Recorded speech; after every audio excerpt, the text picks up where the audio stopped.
Alors que réapparaissent dans les salles obscures les films en relief, Le Truc se penche ce soir sur cette technique bien particulière. Aujourd'hui, Le Truc s'intéresse aux images en relief. Peut-être avez-vous déjà subi ces images spectaculaires qui parfois donnent la nausée. Sachez en tout cas qu'elles sont actuellement considérées comme l'avenir du cinéma et nous vous devons donc quelques explications. Tout d'abord, qu'est-ce que la perception du relief? Eh bien, elle repose en grande partie sur notre faculté à regarder le monde avec deux yeux éloignés en moyenne de 65 mm.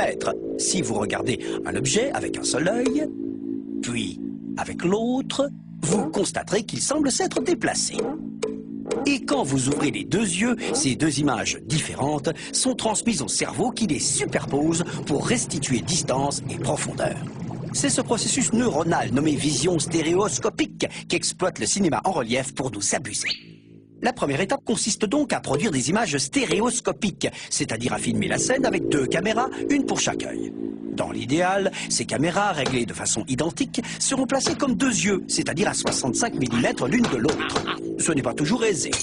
Le mieux est d'utiliser une caméra stéréoscopique qui rassemble deux objectifs dans un seul boîtier. Voilà.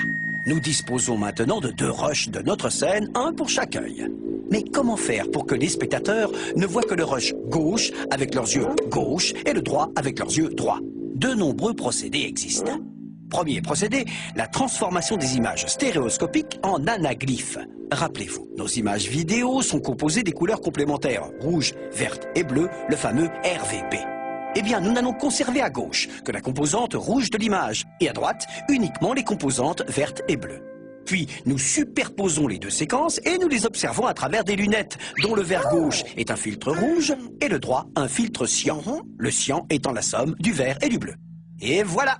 L'œil gauche ne voit que la composante rouge de la scène, captée par la caméra gauche, et l'œil droit, en cyan, ce qui avait été capté par la caméra droite. Le cerveau n'a plus qu'à faire son boulot. Évidemment, d'autres couleurs complémentaires peuvent être choisies pour ce procédé, mais à l'ère de l'image numérique, le RVB tend à s'imposer. Deuxième procédé, la projection polarisée. Pour simplifier à l'extrême, sachez que les ondes lumineuses peuvent être polarisées, c'est-à-dire orientées dans l'espace.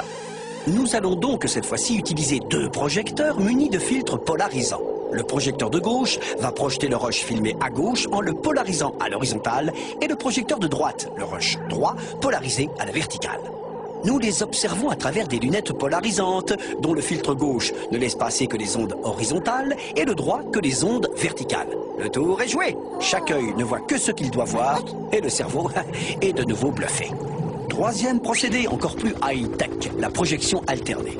Cette fois-ci, on projette une image de la caméra gauche, puis une de la caméra droite, puis gauche, droite, gauche, droite, gauche, droite, gauche, droite, gauche, droite, gauche, droite, gauche, droite, gauche, droite, gauche, droite. Des lunettes à cristaux liquides sont alors synchronisées sur cette cadence par des impulsions lumineuses. Leurs verres gauche et droit s'obstruent alternativement pour berner nos pauvres neurones. Les recherches actuelles portent sur les possibilités de projection sans utilisation de lunettes. La plus efficace est aussi la plus simple, la projection croisée. Cette fois-ci, nous projetons nos deux séquences côte à côte, mais nous plaçons la séquence filmée à droite, à gauche et réciproquement. Il ne reste plus qu'à loucher pour éprouver cette délicieuse sensation de relief et à s'entraîner à loucher sans vomir pendant 90 minutes. On récapitule. Les images en relief exploitent la vision stéréoscopique. Trois procédés de projection à lunettes se distinguent. La projection d'anaglyphe, la projection polarisée et la projection alternée. La projection sans lunettes est encore à l'étude. À bientôt pour un nouveau truc.